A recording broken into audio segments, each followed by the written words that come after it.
사랑하고 존경하는 불자 여러분, 그리고 오늘도 진리의 바닷길을 따라 마음의 등불을 밝히고 계신 모든 인연들께 깊은 합장 올립니다. 우리는 살아가며 때때로 낯선 안개를 만납니다. 앞길이 보이지 않고 어디로 가야 할지 알 수 없는 순간들이 있습니다. 그러나 부처님께서는 말씀하십니다. 안개가 길을 가리는 것이지 길이 사라진 것은 아니라고. 오늘 함께 나누게 될 처용설화 또한 그러한 이야기입니다. 거센 바다를 건너온 한 이방인의 삶 속에는 인연의 신비가 담겨 있고 분노보다 자비를 택한 수행자의 향기가 살아있으며 바닷길을 따라 이어진 불교의 숨결이 고요히 스며 있습니다. 처용은 자신의 아픔 앞에서도 원망보다 너그러움을 선택했습니다. 그 마음은 마치 넓은 바다와 같아서 원한조차 삼켜 연민으로 바꾸었습니다. 그래서 사람들은 그의 얼굴에서 두려움을 쫓는 힘보다 자비가 악을 물러가게 한다는 진리를 보았던 것입니다. 오늘 이 시간 우리 또한 마음속의 역신 같은 탐욕과 성냄과 어리석음을 돌아보며 처용의 미소처럼 따뜻한 자비의 마음을 배우는 귀한 시간이 되기를 바랍니다. 부디 이번 법문이 먼 바다의 파도 소리처럼 마음 깊은 곳에 잔잔히 스며들어 서로를 이해하고 품어주는 지혜의 연꽃 한 송이로 피어나기를 기원합니다. 어느 작은 산사에 늘 얼굴이 굳어있는 한 청년이 찾아왔습니다. 청년은 사람들에게 여러 번 배신을 당한 뒤부터 누구도 믿지 못하게 되었고 마음속에는 원망이 돌처럼 가라앉아 있었습니다. 그날도 청년은 법당 앞 돌계단에 앉아 중얼거렸습니다. 왜 사람들은 나를 아프게만 합니까? 왜 저는 용서해야 합니까? 그 말을 듣고 지나가던 노스님 한 분이 조용히 웃으며 청년 곁에 앉았습니다. 그리고는 바다 이야기를 들려주었습니다. 먼 옛날 큰 풍랑을 만나 난파된 배에서 한 이방인이 살아남아 신라 땅에 흘러온 적이 있었단다. 말도 다르고 얼굴빛도 달랐지만 그는 사람들의 경계 속에서도 원망하지 않았지. 청년은 고개를 들었습니다. 그 사람이 바로 처용입니까? 스님은 고개를 끄덕였습니다. 그래. 그는 자신의 가장 아픈 순간마저 노래로 바꾸었단다. 화를 칼처럼 휘두르지 않고 웃음 속에 녹여버렸지. 그래서 사람들은 처용의 얼굴에서 귀신을 쫓는 힘을 본 것이 아니라 분노를 자비로 바꾸는 수행의 힘을 본 게야. 청년은 한동안 말이 없었습니다. 잠시 뒤 스님이 계단 아래 떨어진 낙엽 하나를 들어 보였습니다. 이 낙엽은 바람을 미워하지 않는다. 바람이 불면 흔들리고 때가 되면 조용히 땅으로 돌아간다. 사람의 마음도 그와 같단다. 집착하면 상처가 되고 흘려보내면 지혜가 된다. 그날 저녁 청년은 산문을 내려가기 전 마지막으로 법당을 돌아보았습니다. 붉은 노을이 처마 끝에 걸려 있었고 풍경 소리가 바람에 길게 울렸습니다. 그 순간 청년은 처음으로 깨달았습니다. 자신을 괴롭힌 사람들보다 그 기억을 붙잡고 놓지 못한 자기 마음이 더 큰 고통이었다는 것을. 그 뒤로 청년은 누군가를 미워하는 마음이 올라올 때마다 처용의 노래를 떠올렸다고 합니다. 둘은 내 것이고 둘은 남의 것이로구나. 내 뜻대로 되는 것도 세상의 잠시일 뿐 모든 것은 인연 따라 머물다 흘러간다는 사실을 말입니다. 그리고 오래 지나 사람들은 그 청년의 얼굴이 전보다 훨씬 밝아졌다고 이야기했습니다. 마치 마음속 거센 파도가 잔잔한 바다로 변한 사람처럼 말입니다. 신라의 가을 바다는 깊고 푸르렀습니다. 파도는 은빛 비늘처럼 부서졌고 멀리 동해 끝자락에는 하늘과 바다가 한 몸처럼 이어져 있었습니다. 어느 날 신라의 헌강왕은 백관들을 거느리고 동해로 길을 나섰습니다. 나라가 평안하던 시절이었지만 왕의 마음 한켠에는 늘 백성들의 삶과 나라의 앞날에 대한 근심이 남아 있었습니다. 그런데 바닷가 절벽에 이르렀을 때였습니다. 갑자기 짙은 운무가 밀려오기 시작했습니다. 순식간에 사방이 흐려졌고 말들은 앞으로 나아가기를 두려워했습니다. 사람들은 서로의 얼굴조차 보이지 않았습니다. 마치 세상이 흰 장막 속으로 사라진 듯 했습니다. 왕은 조용히 말했습니다. 이토록 갑작스러운 안개는 처음이로다. 무슨 까닭이 있는가? 그때 한 신하가 앞으로 나와 머리를 조아렸습니다. 전하, 이는 불길한 기운이 아니옵니다. 동해를 지키는 용왕이 전하를 맞이하여 조화를 부리는 듯하옵니다. 만약 이곳에 부처님을 모실 절을 세우신다면 용 또한 기뻐하여 길을 열어줄 것이옵니다. 그 말을 들은 왕은 잠시 바다를 바라보았습니다. 안개 너머에서는 파도 소리만 깊게 들려왔습니다. 그리고 천천히 입을 열었습니다. 그렇다면 이곳에 부처님의 등불을 밝히리라. 그 순간이었습니다. 거짓말처럼 안개가 걷히기 시작했습니다. 구름은 바람 따라 열리고 바다는 다시 푸른 얼굴을 드러냈습니다. 사람들은 놀라워했고 왕은 그 자리에 절을 세우게 했습니다. 그 절이 바로 바다를 바라본다는 뜻의 망해사였습니다. 하지만 이 이야기는 단순히 신비한 기적을 말하려는 것이 아닙니다. 불교의 눈으로 보면 짙은 안개는 곧 인간의 무명을 뜻합니다. 탐욕과 성냄과 어리석음이 마음을 덮으면 사람은 길을 잃습니다. 앞을 보지 못하고 서로를 보지 못하며 심지어 자기 마음조차 알지 못합니다. 그런데 그 무명의 안개 속에서 왕은 무엇을 선택했습니까? 두려움이 아니라 부처님의 가르침을 세우는 일을 선택했습니다. 절을 짓겠다는 서원은 단순한 건축의 약속이 아니라 어둠 속에 지혜의 등불을 밝히겠다는 마음의 발언이었습니다. 그래서 안개가 걷힌 것입니다. 불교에서는 세상이 마음 따라 나타난다고 말합니다. 마음이 흐리면 세상도 흐리고 마음이 밝아지면 세상 또한 밝아집니다. 신라 사람들은 자연을 단순한 풍경으로 보지 않았습니다. 바다에도 영혼이 있고 산에도 기운이 있으며 보이지 않는 세계와 인간의 삶이 서로 이어져 있다고 믿었습니다. 그 세계관 속에서 용은 단순한 괴물이 아니었습니다. 용은 물을 다스리고 생명을 살리는 존재였으며 불법을 수호하는 신성한 존재이기도 했습니다. 그래서 동해의 용에게 절을 세운다는 것은 자연과 인간, 그리고 부처님의 가르침이 하나로 화합하기를 바라는 마음이었습니다. 바다는 끝없이 출렁였지만 망해사의 등불은 그 바다를 향해 오래도록 빛났습니다. 마치 부처님의 가르침이 인생이라는 거친 파도 위에서 길을 잃은 중생들에게 두려워하지 말라고 말해주는 것처럼 말입니다. 안개가 길을 가리는 것은 세상의 탓이 아니라 마음의 무명이 눈을 덮었기 때문이다. 부처님의 등불 하나가 켜지면 천겹의 어둠도 머물 곳을 잃는다. 바다는 늘 흔들리지만 깊은 곳은 고요하듯 수행자의 마음도 그러해야 한다.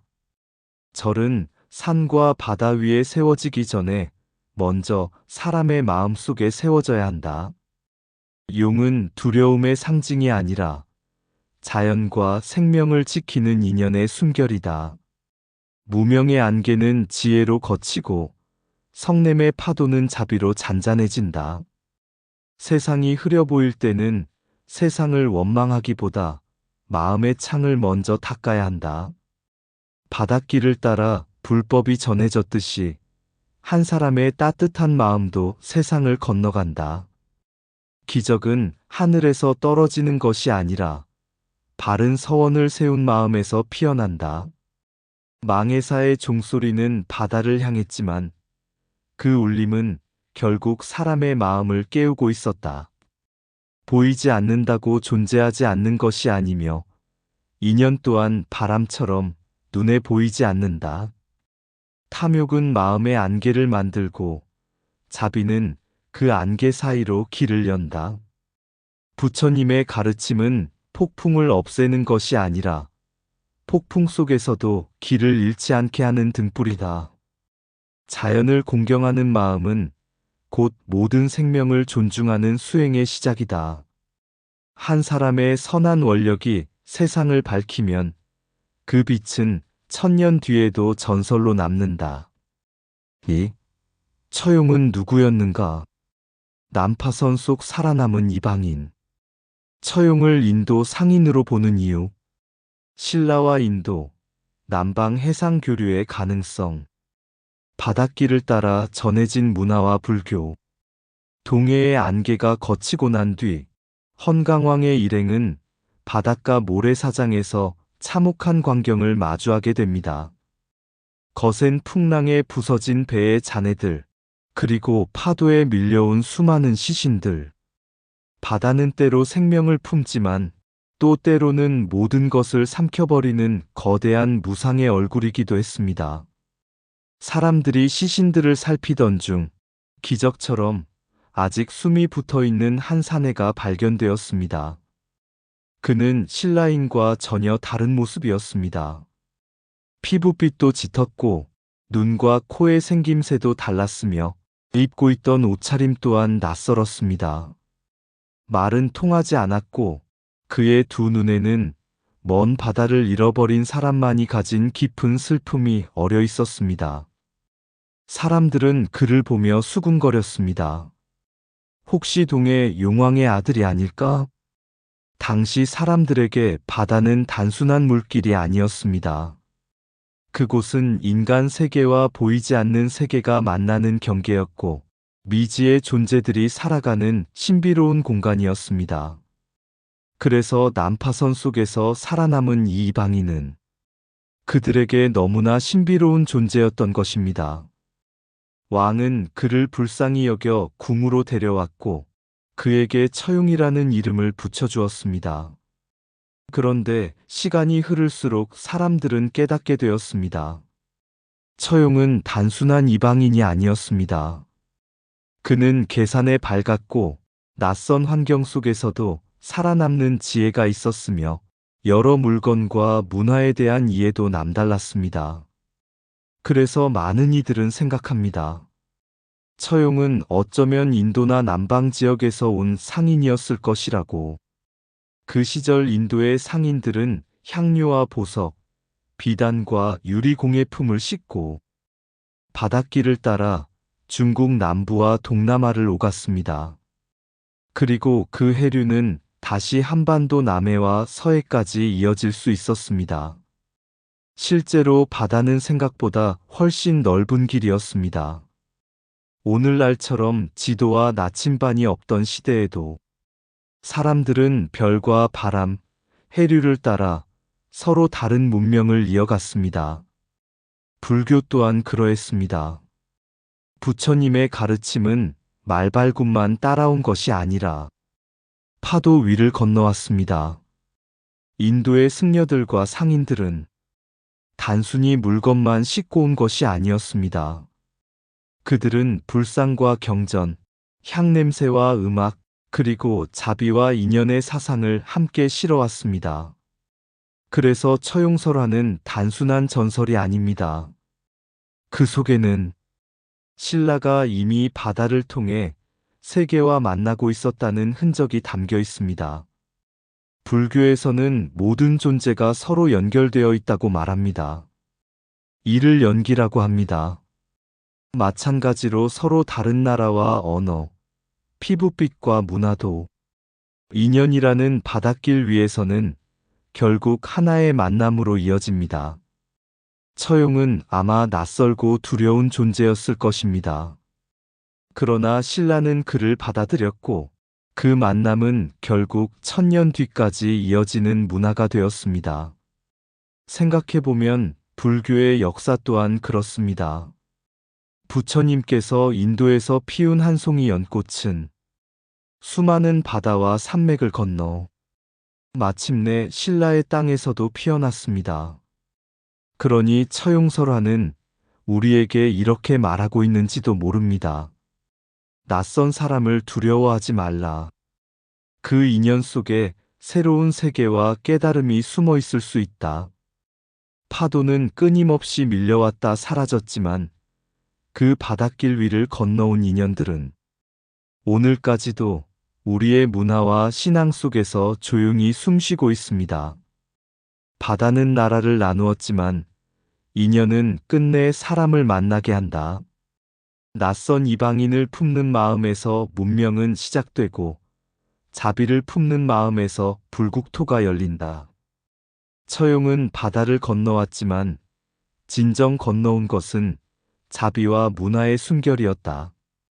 피부빛과 언어는 달라도 괴로움과 그리움은 모든 중생에게 같다. 불교는 길 위에서 피어난 가르침이며 바닷길 또한 수행의 길이었다. 파도는 사람을 떠밀어도 인연은 반드시 머물 곳을 찾는다. 이방인을 두려워하는 마음에는 벽이 생기고 이해하려는 마음에는 세계가 열린다. 한 사람의 표류가 1000년의 전설이 되고 한 번의 만남이 역사의 물길이 된다. 부처님의 가르침은 국경을 묻지 않고 자비는 언어를 가리지 않는다. 바다는 수많은 배를 삼켰지만 진리는 끝내 사람의 마음에 닿았다. 처용의 삶은 낯선 땅에서도 미움을 키우지 않은 수행자의 발걸음이었다. 연기는 보이지 않는 바닷길과 같아서 멀리 떨어진 존재들도 결국 서로를 만나게 한다. 문화는 칼로 퍼지지 않고 사람의 마음과 인연을 따라 스며든다. 난파된 뱃속에서도 살아남은 것은 한 사람의 목숨만이 아니라 이어질 인연의 씨앗이었다. 부처님의 연꽃은 산길만 따라 피지 않았고 파도 위에서도 조용히 피어났다. 분노 대신 웃음으로 화를 녹인 처용. 역신조차 감복시킨 너그러움. 불교의 자비와 용서가 담긴 처용설화. 처용 그림과 액막이 풍속의 의미. 경주의 달빛은 유난히 밝은 밤이었다고 합니다. 바람은 궁궐 담장을 조용히 스치고 멀리에서는 피리 소리가 희미하게 들려왔습니다. 그날 밤 처용은 늦은 길을 걸어 집으로 돌아오고 있었습니다. 바다를 건너와 낯선 땅에서 살아가던 그는 이제 신라의 옷을 입고 신라의 말을 배우며 살아가고 있었지만 마음 한구석에는 여전히 외로운 파도 소리가 남아 있었습니다. 그런데 집 문을 열고 들어서는 순간 그는 뜻밖의 장면을 마주합니다. 자신의 아내 곁에 낯선 사내가 함께 누워 있었던 것입니다. 누구라도 분노할 순간이었습니다. 칼을 들거나 고함을 치고 원망과 저주를 퍼부어도 이상하지 않은 일이었습니다. 하지만 처용은 달랐습니다. 그는 화를 폭풍처럼 터뜨리지 않았습니다. 오히려 달빛 아래에서 노래를 부르기 시작했습니다. 동경 밝은 달에 밤들어 논이다가 들어와 자리를 보니 다리가 넷이로구나. 둘은 내 것이지만 둘은 누구의 것인고. 슬픔이 없는 노래는 아니었습니다. 그러나 그 속에는 도끼보다 여백이 있었고 분노보다 웃음이 담겨 있었습니다. 그 순간 아내 곁에 있던 존재가 본래 모습을 드러냈습니다. 그는 사람이 아니라 역신이었습니다. 옛사람들은 돌림병과 재앙을 일으키는 존재를 역신이라 불렀습니다. 눈에 보이지 않지만 사람들의 삶을 무너뜨리는 두려움의 상징이었습니다. 그 역신은 처용 앞에 무릎을 꿇고 말했습니다. 나는 당신이 분노할 줄 알았습니다. 하지만 당신은 노여움 대신 웃음으로 나를 대했습니다. 이토록 큰 마음을 가진 사람을 본 적이 없습니다. 앞으로는 당신의 얼굴만 보아도 이 집에는 들어오지 않겠습니다. 이 이야기는 단순히 귀신을 물리치는 전설이 아닙니다. 불교의 눈으로 보면 역신은 곧 인간 마음 속의 탐욕과 성냄과 어리석음을 뜻합니다. 사람은 분노를 품으면 또 다른 분노를 낳습니다. 미움은 미움을 부르고 원망은 끝없이 상처를 키웁니다. 하지만 처용은 그 악순환을 끊었습니다. 그는 분노를 분노로 갚지 않았습니다. 불교에서는 이것을 자비라고 합니다. 자비는 단지 착하게 웃는 것이 아닙니다. 상처를 받았을 때조차 미움에 휘둘리지 않는 힘이며 상대를 꺾기보다 자기 마음의 독을 먼저 내려놓는 수행입니다. 그래서 역신도 감복한 것입니다. 칼보다 무서운 것은 자비였습니다. 분노보다 강한 것은 용서였습니다. 이후 신라 사람들은 해마다 음력 3월 3일이 되면 처용의 얼굴을 그려 대문에 붙였습니다. 사람들은 그것이 애군과 병을 막아준다고 믿었습니다. 그러나 진정 물리쳐야 할 애군은 밖에만 있는 것이 아니었습니다. 사람의 마음 속에도 늘 역신이 살아 있습니다. 남을 미워하는 마음, 질투하는 마음, 끝없이 집착하는 마음이 바로 또 다른 역신입니다. 그래서 처용의 얼굴을 문에 붙인다는 것은 단순한 주술이 아니라 내 마음의 어둠을 물리치겠다는 다짐이기도 했습니다. 처용의 웃음은 가벼운 웃음이 아니었습니다. 수많은 파도를 건너온 사람이기에 가질 수 있는 깊은 웃음이었습니다. 그는 알고 있었던 것입니다. 세상의 모든 일은 잠시 머물다 사라지고 미움 또한 붙잡고 있을수록 자기 마음만 태운다는 것을. 그래서 그는 분노 대신 노래를 남겼고 그 노래는 1000년이 지난 지금도 우리에게 묻고 있습니다. 당신은 상처 앞에서 무엇을 선택하겠는가? 화를 칼처럼 쥘 것인가? 아니면 자비의 연꽃으로 피워낼 것인가를 말입니다. 분노는 상대를 향해 던진 불씨 같지만 가장 먼저 타는 것은 자기 마음이다. 처용은 역신을 물리친 것이 아니라 자신의 성냄을 먼저 다스렸다. 웃음으로 화를 녹이는 사람의 마음에는 이미 수행의 향기가 깃들어 있다. 용서는 약한 자의 체념이 아니라 강한 마음이 선택하는 자비이다. 미움을 오래 품을수록 상처는 남에게가 아니라 자기 영혼에 깊어진다. 역신보다 두려운 것은 마음속 탐욕과 분노의 그림자다. 부처님의 길은 상대를 이기는 길이 아니라 자기 마음을 밝히는 길이다. 자비는 상처가 없는 마음이 아니라 상처 속에서도 독을 키우지 않는 마음이다. 처용의 노래는 슬픔의 노래였지만 동시에 깨달음의 노래이기도 했다. 화를 칼로 갚으면 상처가 남고 자비로 갚으면 인연이 바뀐다. 대문에 붙인 처용의 얼굴은 귀신을 막기 전에 사람의 어리석음을 깨우고 있었다. 마음속 성냄을 다스리지 못하면 1000개의 부적도 소용이 없다.